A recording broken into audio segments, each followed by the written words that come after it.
जो भी खबर दिखने वाले सारे दर्शकें गी मेरे संजीव प्राशर वाले पास दर्शकों प्यार भरे नमस्कार।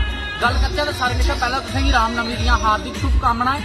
तो जियां नरातें बाद अज रामनवमी है और खासकर देखा जाए रामनवमी वाले दिन काफ़ी जड़ियां झांकियां कड्ढियां जांदियां।